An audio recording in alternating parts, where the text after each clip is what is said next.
março de 2020, o Brasil foi impactado pela pandemia da Covid-19. Passamos por grandes perdas, sustos, medos e tivemos que aprender a nos adaptar com uma agilidade sem igual.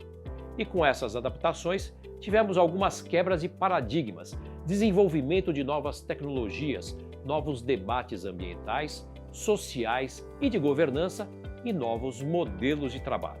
Você sabe qual é o melhor modelo de trabalho para sua empresa? Seria remoto? Seria presencial ou híbrido?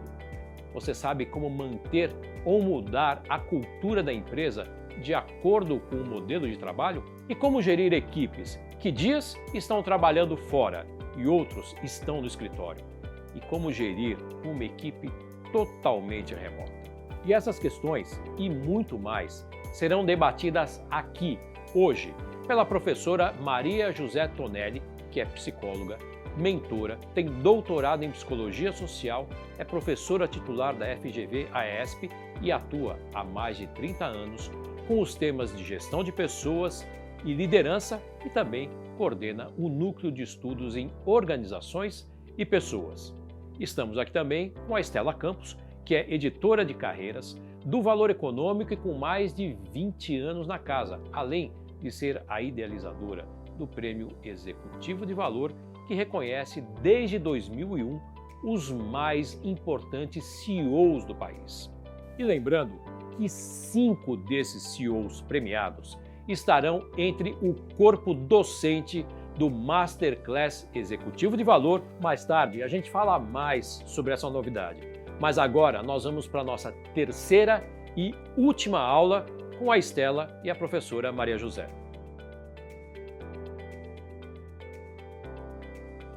Olá, eu sou Estela Campos, eu sou editora de carreira do jornal Valor Econômico e a gente já falou aqui sobre Lifelong Learning, que é o aprendizado para a vida toda, a liderança do futuro e a liderança voltada aí para o ESG. Bom, hoje nós vamos falar de um tema que é muito importante, que são os novos modelos de trabalho, né? Se antes a gente tinha liderança muito preocupada aí com o cenário econômico, as mudanças políticas, se tudo isso aí era o que tirava o sono, a gente acrescentou um elemento muito importante nos últimos 2 anos com a pandemia, que foi pensar como adaptar, né, a empresa aos novos modelos de trabalho, como satisfazer uma força de trabalho que voltou diferente da pandemia, ou porque teve um trauma emocional, ou porque começou a repensar os seus valores, o seu propósito de vida, sua relação com o emprego, com o trabalho.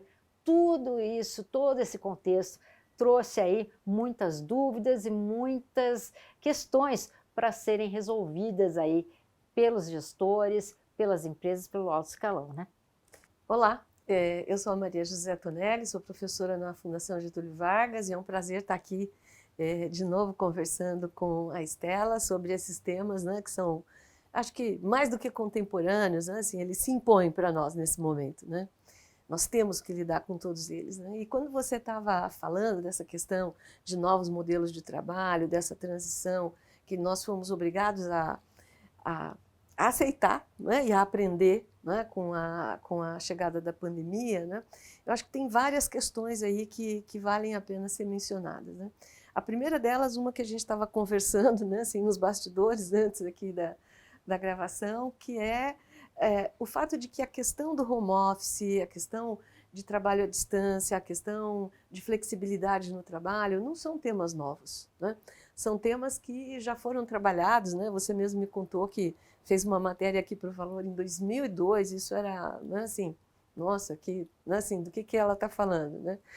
Eu também trabalhei com essa temática lá para trás, mas, então, essa questão é uma questão que já vinha, né, assim, ela já estava, vamos dizer assim, no radar, né, das pessoas, né? Uhum. A necessidade de uma flexibilidade, mas a pandemia, de fato, fez com que isso fosse, que isso acontecesse de uma maneira muito rápida, que isso acontecesse do dia para a noite, né? Nós tivemos aí pouco tempo para adaptar, E para ir todo mundo que podia, inclusive, né? Porque eu acho que a gente teve aí também, dependendo da indústria, dependendo do setor, a gente viu o pessoal da saúde, né? Que não tinha como fazer home office, né? Uhum. E a gente agradece a todos eles, né? Assim, que cuidaram de todos nós nesse período. Mas o fato é que daqueles que puderam ir para o home office, né? Eu acho que as empresas tiveram que se adaptar, e eu acho que tiveram que se adaptar porque no Brasil nós temos uma cultura muito presenteísta, né? Eu acho que tanto para o bem quanto para não tanto, né? Para o bem, no sentido de que a gente gosta de socializar, é importante. É um país muito relacional, né? Isso, nós, né, assim, a gente resolve coisas conversando, né? Assim, então você encontra na hora do almoço, resolve coisas, desce para o cafezinho, tá? A gente está sempre trabalhando, mas de uma maneira que não é a forma como a gente acabou tendo que aprender a fazer na pandemia, né? Ele tem uma positividade, mas ele também faz com que a gente tivesse muita dificuldade de admitir, de aceitar. Tem preconceito, né? Uhum. Eu diria até com essa questão de você fazer home office. Ah, a pessoa não está trabalhando, né? Eu acho que a gente teve que se adaptar a isso, eu acho que foi uma adaptação forte, e isso tem consequências para o que a gente está vivendo hoje também e para o futuro, né? Uhum. Eu acho que agora, no pós-pandemia, a gente fala muito sobre o modelo de trabalho híbrido, né? Que são alguns dias no escritório e alguns dias trabalhando de casa, né? No home office. Bom, existe... eu entrevistei um professor do INSEAD, o Felipe Monteiro, ele falava o seguinte: hoje você tem menos convicções e muito mais hipóteses. Eu acho que ninguém pode dizer esse é o modelo de trabalho melhor. Ele pode ser o melhor para o seu negócio, para a sua empresa, para o seu setor naquele momento. Sim. Né? E Harvard soltou uma pesquisa recente falando que apenas 1 ou 2 dias no escritório é a configuração ideal aí do modelo híbrido, né? Para oferecer aquela flexibilidade que todo mundo quer. Bom, isso é polêmico, não dá para dizer que é 1 dia ou 2, Harvard está dizendo, mas enfim. A gente sabe que existe muita polêmica quanto ao qual é o papel do escritório hoje, né? A ressignificação do escritório. É o lugar que você vai encontrar as pessoas, onde você vai falar de projetos, onde você vai ter, né, aquela interação do cafezinho, saber daquilo. Não é mais um lugar para você trabalhar, aquilo que você precisa de foco, né, de concentração.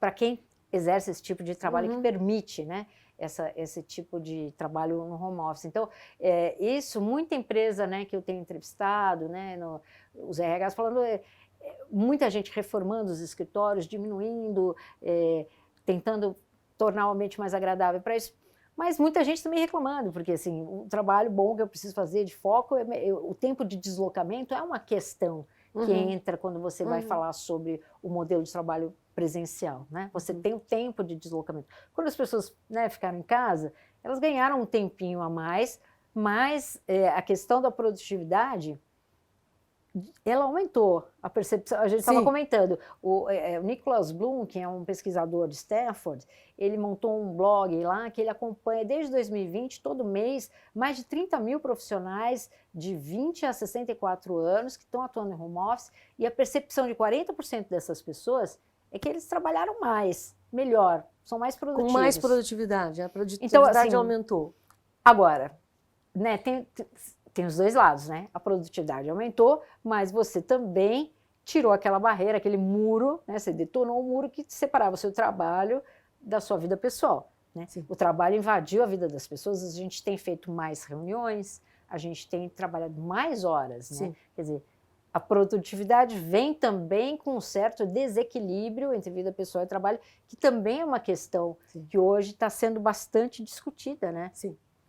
E é uma questão importante, isso que você tocou me fez pensar em 2 coisas, né? Assim, a primeira é que, assim, como a gente estava conversando, né, assim, sobre os recrutadores, né, que todos eles dizem, né, assim, que quando estão vendo as pessoas que estão buscando, né, assim, uma posição dentro de uma empresa, todo mundo pergunta como é que vai ser. Isso, se vai ser tudo no vai ser presencial ou se vai ter home office, qual que vai ser? Isso, eu acho que esses 2 anos fizeram com que as pessoas, de fato, fizessem uma grande revisão do que elas querem. porque mesmo trabalhando mais dentro de casa, eu acho que tem essa questão que você trouxe, a gente pode depois falar mais sobre isso, de fato houve uma mudança, né? Porque as pessoas às vezes encaixaram a ginástica na hora do almoço, coisa que elas não poderiam fazer, assim, o tempo de deslocamento permitiu, de repente, fazer um curso, como a gente já comentou em outras aulas, né? Assim, um curso online, enfim, houve aí uma reorganização, né? E o segundo ponto que eu gostaria de destacar aqui com você e também ver como você olha para foi o papel dos RHs. Os RHs tiveram, né, assim, um grande papel durante a pandemia em fazer de uma maneira abrupta essa mudança, né, de fazer com que as pessoas estivessem dentro das suas casas, foi, né, assim, trabalhando, produtividade, organizando, né, assim, uma nova organização do trabalho quando da pandemia. E eu entendo que agora, assim, os RHs também estão, né, assim, vamos dizer, assoberbados e tendo que lidar como é que é esse processo. Primeiro foi o processo de retorno, a gente fez até um webinar sobre isso lá na FGV-AESP, sobre o retorno, né, assim, com CEOs e com profissionais de RH falando como é que foi isso, né, como é que era esse planejamento, porque todo mundo planejou, né, essa volta, ou grande parte das grandes empresas acho que fizeram esse planejamento, mas de fato as pessoas voltaram de uma outra forma. Uhum. As pessoas que voltaram diferentes, voltaram né? diferentes, impactadas por essa experiência. É um novo modo de viver, é uma nova forma de olhar a vida. Então, os RHs estão tendo que hoje também fazer uma reorganização do trabalho para isso que você estava comentando, que é o que a gente vai fazer se a gente está presencial? Qual é o objetivo daquilo, né? Isso, o que a gente faz em casa, né? Uhum. E acho que a grande questão que eu tenho ouvido dos RHs são os combinados. Então, eu entrevistei até a Linda Grayton, que é da London Business School, ela falava assim, ela escreveu um livro sobre redesign e ela fala assim, não existe um modelo bom para cada um, é um modelo bom para a sua empresa, para o que ela faz. Então, assim, vão ter que ter combinados. Pode ter um CEO que acha que é melhor ter todo mundo ali, porque ele acha isso e pronto, então assume que acha isso e acabou, não tem discussão. As pessoas têm que, é preciso experimentar e ter essa possibilidade de voltar para trás. E acho que ter também, assim, uma questão que acho que a gente também já levantou, que é como você comunica isso. Né? Assim, como é que você comunica isso para a empresa, como é que isso chega para todo mundo. Para que os funcionários vejam sentido naquilo, sim, né? Sim, e também mudanças na forma que a gente tinha de interação e, portanto, mudanças culturais. Como é que você garante os valores, né, assim, da empresa que vão ter que ser transmitidos, né, por outras formas, né?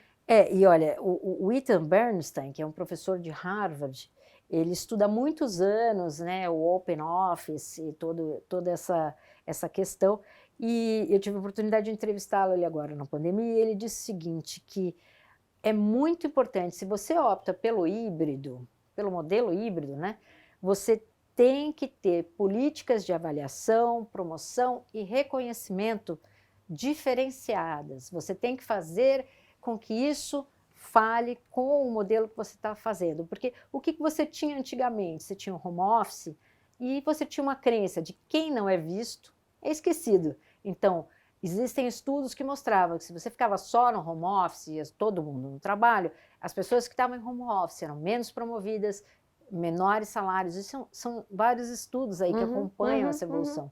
Então, agora que você tem um híbrido em que você vai ter essa divisão, é preciso refazer todas as suas políticas, realmente redesenhar o trabalho, né? Como é que você promove, quais são os seus critérios de avaliação, de reconhecimento, quais são os benefícios. Como você disse, não tem um modelo único, e estamos todos aprendendo, está todo mundo passando por isso e fazendo ajustes, olha, isso aqui deu certo, isso aqui não deu. Então, da minha experiência de contato com as empresas, está todo mundo, né, experimentando. E acho que a gente tem muitos exemplos para contar para vocês, mas assim, eu acho que o centro dessa discussão não existe uma fórmula única, não existe um modelo pronto, e se um modelo é melhor para você, pode não ser para mim.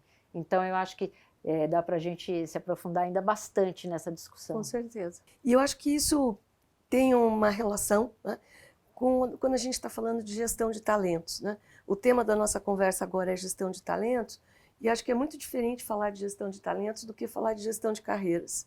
A ideia de gestão de carreiras ainda remete para uma coisa mais antiga, onde a gente falava de ascensão em cargos, né? Assim, dentro de uma hierarquia, né? Assim, aquele modelo bem tradicional, né?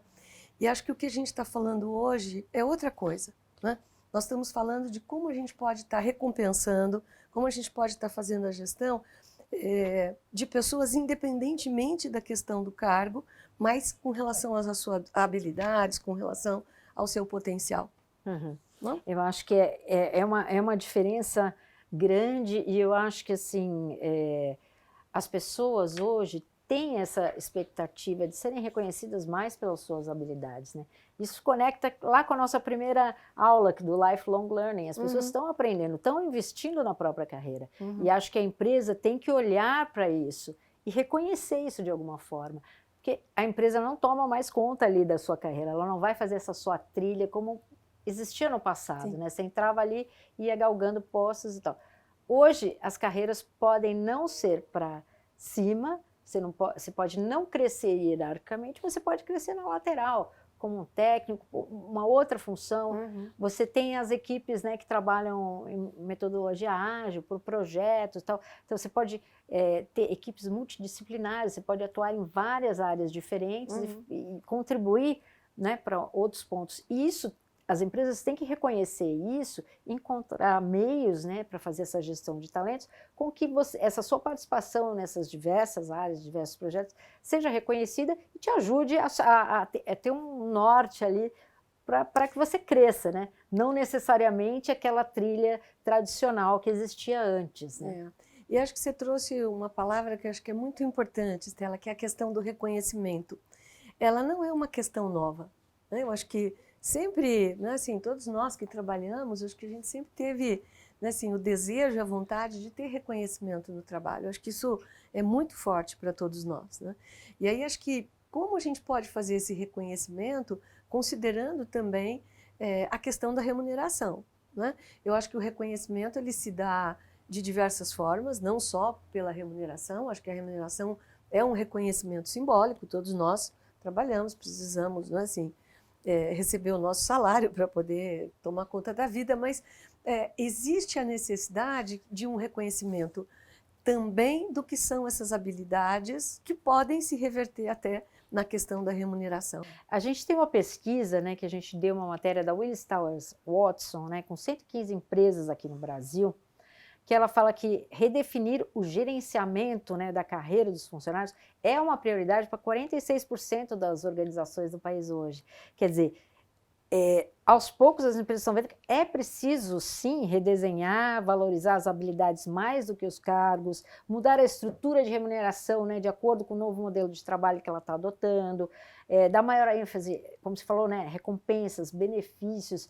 Eu acho que essa é uma demanda grande, porque o que a gente tem, né, no quadro pós-pandemia? Você tem ali nos Estados Unidos a grande renúncia, as pessoas indo embora simplesmente porque não queriam estar mais naquele emprego, porque não se encontravam ali, não tinham, não estavam de acordo com o seu propósito. Às vezes não era a questão do salário, o salário não é tudo que segura um talento numa empresa hoje, né? É um dos elementos, obviamente é importante, mas não é só isso. Não, né? definitivamente não é só isso. E essa questão que você traz, nós podemos voltar para o tema da flexibilidade, que acho que ganhou evidência com a pandemia, né? Ficou muito evidente essa questão. Mas essa questão da flexibilidade é um tema que também já existia, né? Como a gente comentou, assim, eu fiz uma pesquisa em parceria com a PwC em 2015, com jovens, né? Assim, sobre o futuro do trabalho, né? E um dos quesitos que estava lá colocado é o de flexibilidade, né? O outro é o do reconhecimento, né? Então, acho que essas coisas sempre estiveram presentes e a pandemia, de uma certa forma, acho que, se a gente pode dizer dessa maneira, foi útil para isso. Para deixar evidente as necessidades humanas. Para que essas discussões, quer dizer, todas aquelas discussões que a gente até já tocou aqui sobre o futuro do trabalho, sobre requalificação profissional, tudo se conecta e ganha um grande impulso ali na pandemia, porque foi um momento em que tudo foi acelerado, a transformação digital que você falava, não, todo mundo de alguma forma entrou em contato com isso e as coisas foram impactadas por isso. Já tem empresas, outro dia entrevistando a gestora de RH do Mercado Livre, eles convivem hoje com 80 horários diferentes de expediente, inclusive com gente de centro de distribuição.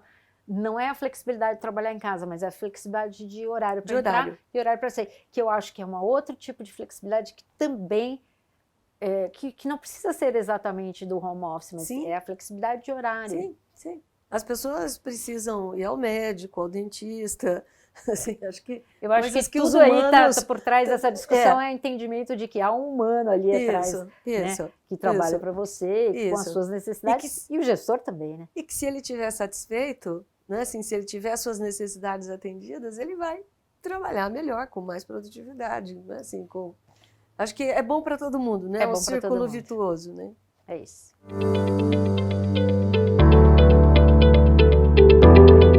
Primeiramente, em nome da FGV e do Valor Econômico, eu gostaria de lhe agradecer por nos acompanhar nessa jornada de aprendizado e assim como todos que participaram dessa produção.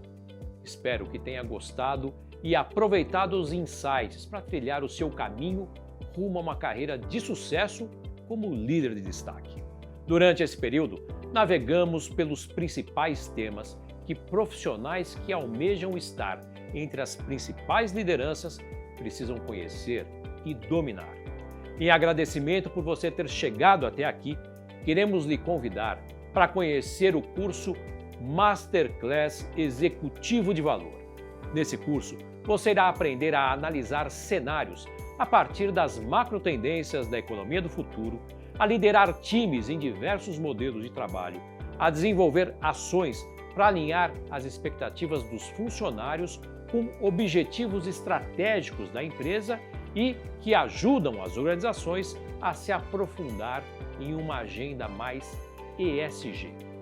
O curso Masterclass Executivo de Valor será formado por 5 pilares.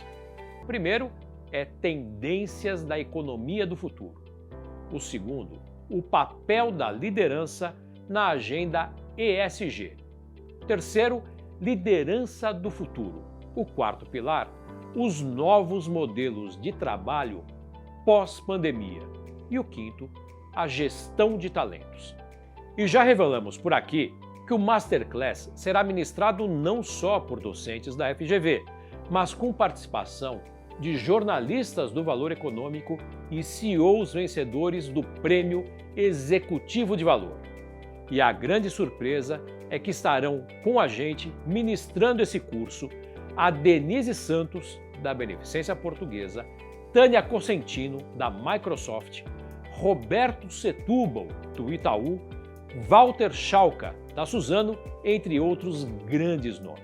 É isso mesmo, estamos lhe convidando para participar de um curso em que você aprenderá sobre os principais assuntos da atualidade, sobre gestão de pessoas e negócios, com os principais nomes de executivos e executivas que são referências no mercado. Essa é uma oferta única e exclusiva que o Valor Econômico e a FGV prepararam para você.